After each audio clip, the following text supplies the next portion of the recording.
अगर गणेश जी महाराज आपके घर में आ रहे हैं, भगवान कृष्ण आपके घर में आ रहे हैं, भगवान राम आपके घर में आ रहे हैं, सदगुरु आपके दरवाजे पर पधार रहे हैं, भगवान गणेश जी महाराज आपके यहां प्रवेश कर रहे हैं, तो दरवाजे के दोनों कोने पर, दोनों दीवार के साइड में 2 स्वस्तिक बनना चाहिए, एक हल्दी का, एक कुंकू का। और स्वस्तिक बनाकर जब गणेश जी प्रवेश करें आपके घर के अंदर, तब 2 घी के दिए दोनों ओर जलना चाहिए रिद्धि सिद्धि के लिए। तब प्रवेश मेरे गणेश जी महाराज, सीधा चरण अंदर रखकर प्रवेश करिए और गणेश जी की स्थापना करिए। और स्थापना के समय पर 2 बिंदी, जहां गणेश जी बैठे साइड में कोई दीवार हो तो एक हल्दी की, एक कुंकू की बिंदी जरूर लगाएं। क्यों? जब आखिरी दिन हम अनंत चतुर्दशी के दिन गणेश जी को जब विदा करें, तो ये रिद्धि और ये सिद्धि, ये कुंकू और हल्दी की बिंदी नहीं, ये रिद्धि और सिद्धि हैं। बहुएं हमारे घर में रह जाए, भले बेटा काम पर चले जाए। गणेश जी को जब घर में प्रवेश दो, गणेश जी को जब घर में प्रवेश दो, तो गणेश जी का मुख आपकी ओर मारा। और जब गणेश जी को विसर्जन भी करो, तो गणेश जी का मुख आपकी ओर। कई लोगों के घरों में गणेश जी की बहुत सारी फोटो हो जाती है, बहुत ध्यान दीजिएगा महाराज। कई लोग गिफ्ट में गणेश जी दे देते हैं।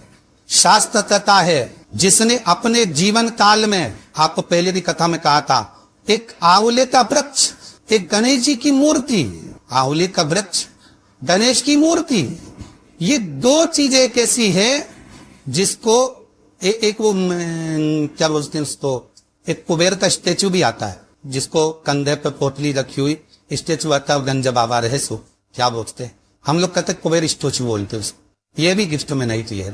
यदि गणेश की मूर्ति, गणेश की प्रतिमा, गणेश का फोटो हम किसी को गिफ्ट में दे देते हैं, तो हमारे घर की संपदा उस तारीख को लिखकर रखना, उसके बाद में धीरे धीरे छिन्न होने लगती है, संपदा टिकती नहीं है। 1 रुपया कमाओगे, 100 रुपया खर्च है। और घर के हर जगह पर गणेश जी की मूर्ति नहीं लगाना चाहिए। घर का फोटो, गणेश जी का फोटो हर जगह पर नहीं लगाना। जहां पूजन करते हो वहां लगा लो, जहां स्मरण करते हो वहां लगा लो, चल जाएगा। पर सारे घर में ना जाने कौन कौन सी दिशा में, और यहाँ तक कई लोग साल भर गणेश जी रखते हैं। कौन से भी निवेदन है, साल भर गणेश जी रखो, मना नहीं है, पर गणेश जी रखना कौन सी दिशा में चाहिए, उसका भी शास्त्र प्रमाण वर्णन करता है हमारा। लाते समय गणेश जी का मुख आपकी ओर हो। कल से एक नियम लेना, शमी के भी वृक्ष की पत्ती, जैसे ये बेलपत्र होता है, शिव को और गणेश को बेलपत्र, शमी पत्र समर्पित होता। आपको कथा में वर्णन किया था, 33 कोटि देवताओं को भले बेलपत्र नहीं चढ़ेगा, पर 33 कोटि देवताओं को शमी पत्र चढ़ता है। और उसमें एक गणेश जी महाराज और एक बाबा भोलेनाथ, इन दोनों को शमी समर्पित होता, शमी पत्र समर्पित होता। कथा में पहले भी वर्णन किया, आज फिर आपको, ये शिवलिंग है, समझ लेना बहुत अच्छे से। जो आपको करना है रिद्धि सिद्धि पाने के लिए, संपदा को बढ़ाने के लिए, ये शिवलिंग है, ठीक है। ये गोल जलाधारी है, ये चरण से जल नीचे गिरता है। शंकर जी का पूरा परिवार शिवलिंग के आसपास में है। शंकर जी की 5 लड़कियां जो ऊपर से जल नीचे गिरा रही है, जया, विषहरा, शामरी बारी, 2 तली और देव, ये शंकर जी की 5 लड़कियां, जिनका नाम लेकर सोने से रात्रि में नींद अच्छी आती है। एक एक बूंद जो ऊपर से गिरा रही है, ये शिव की 5 बेटी। जहां से जल नीचे गिरता है, शिवलिंग का जब जल नीचे जाता है, उसके राइट भाग में गणेश जी का स्थान, लेफ्ट भाग में कार्तिकेय का स्थान, बीच में शंकर जी की सबसे छोटी लड़की अशोक सुंदरी का स्थान। शिव महापुराण की कथा करती है और गणेश चरित्र पंचमन कर रहे हैं। और कल से चतुर्थी लग रही है। जिसके घर में संपदा की कमी पड़ती हो, बीमारियां ज्यादा फैल रही हो, बहुत कष्ट हो महाराज, बहुत ज्यादा दुखी हो महाराज, कोई काम नहीं बन रहा, बहुत तकलीफ में हो, तो शमी पत्र, शमी की पत्ती, जहां गणेश जी का स्थान है वहां पर 5 शमी पत्र 5 समर्पित करें और शंकर जी के ऊपर 3 शमी पत्र समर्पित करें। बहुत ध्यान देना, 5 शमी पत्र जहां गणेश जी का स्थान है शिवलिंग में, वहां समर्पित करें। 3 शमी पत्र शिवलिंग के ऊपर समर्पित करें। 1 शमी पत्र शंकर जी की चौखट पर लेफ्ट भाग में, जाते समय आपका उल्टा हाथ, जब मंदिर से निकलो तो उल्टे हाथ पर लेफ्ट भाग में शंकर जी की चौखट पर समर्पित करें 1 शमी पत्र।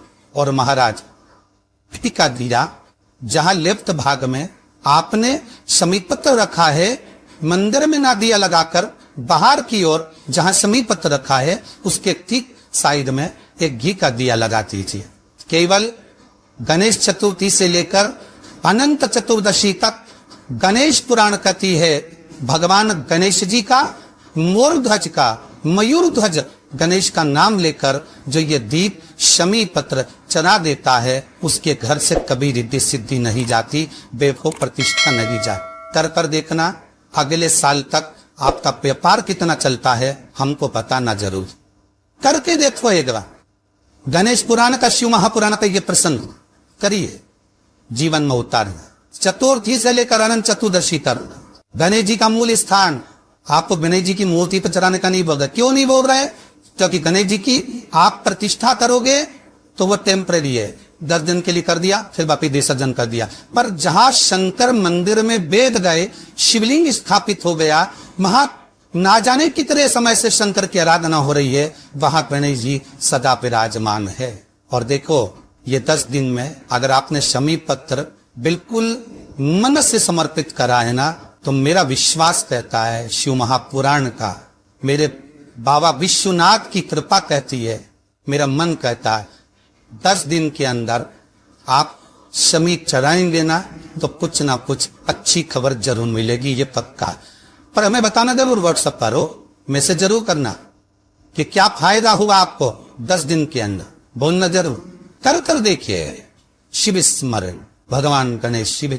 तीसरा क्रम, गणेश जी की मूर्ति जब लेकर आओ तो गले में जनेऊ के रूप में या कमर पर सर्प जरूर होना चाहिए। गणेश जी की मूर्ति में जनेऊ के रूप में सांप हो या कमर पर बंधा हुआ सांप हो, वो गणेश जी संपदा देने में पीछे हटते ही नहीं। गणेश जी की मूर्ति में कंधे पे जनेऊ के रूप में सांप हो या पेट पर, कमर पर सांप बंधा हो तो संपदा देने में कमी नहीं रखी, अपार संपदा। शिव पुराण कहती है चाहे सोमवार करो, मंगलवार करो, बुधवार करो, एकादशी करो, प्रदोष करो, तुम्हारी मर्जी पर है जो व्रत करो, पर तुम्हारे चेहरे पर उस व्रत में प्रसन्नता होना चाहिए। अगर चेहरे पर प्रसन्नता नहीं है, भगवान उस व्रत को स्वीकार नहीं करता।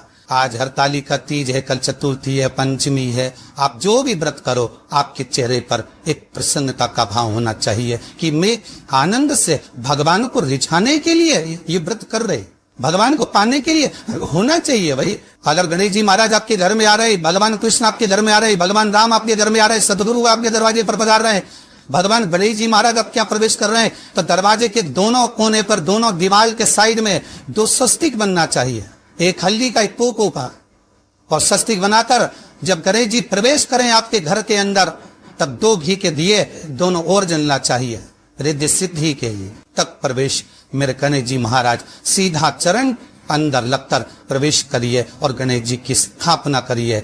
और स्थापना के समय पर 2 बिंदी जहां गणेश जी बैठे साइड में कोई दीवार हो तो एक हल्दी की, एक पोको की बिंदी जरूर लगाए। क्यों? जब आखिरी दिन हम अनंत चतुर्दशी के दिन गणेश जी को विदा करें तो ये विद्धि और ये सिद्धि, ये कुंकू और हल्दी की बिंदी नहीं, ये रिद्धि और सिद्धि है। बहुए हमारे घर में रह जाए, भले बेटा काम पर चले जाए, क्या होता है रिद्धि सिद्धि हम साथ में गणेश जी के विसर्जन कर देते हैं। अगर बिंदी नहीं लगाते तो रिद्धि सिद्धि गणेश जी के साथ चली जाती है। अगर 2 बिंदी हमने दिमाग पर लगा दी तो वो रिद्धि सिद्धि घर में रह जाती है, गणेश जी जरूर विसर्जन हो जाए, उसको रखो। शंकर जी की कथा करते हो, आपको नहीं मालूम कि गणेश जी कब फ्री देते हैं। हमने कहा गणेश जी फ्री रहने का केवल एक समय होता है, एक टाइम होता है, एक पल होता है, एक घड़ी होती है कि गणेश जी महाराज हमारे घर में आ गए। गणेश जी की सबसे पहली जो आरती हो, उस आरती के समय पर अगर धूप बत्ती जलाई जाए या गोबरी को जलाकर उसमें गूगल छोड़ी जाए और गूगल छोड़ने के बाद गणेश जी का नाम धूम वर्ण कह दिया जाए तो गणेश जी को तुम्हारे घर की पूजा स्वीकार करना पड़ती है। बस वो समय हम जान। श्री शिवाय नमस्तुभ्यं। हर हर महादेव। पूज्य गुरु जी पंडित प्रदीप मिश्रा जी गणेश चतुर्थी के उपाय और गणेश चतुर्थी के बारे में बता रहे हैं। तो गणेश चतुर्थी के दिन कौन सी गलती नहीं करनी चाहिए और आशा करती हूँ यह वीडियो आपको पसंद आई होगी। वीडियो पसंद आई हो वीडियो को लाइक करें। हमारे YouTube चैनल पे नए हैं तो चैनल को सब्सक्राइब करना ना भूलें। कमेंट में हर हर महादेव ज़रूर लिखें।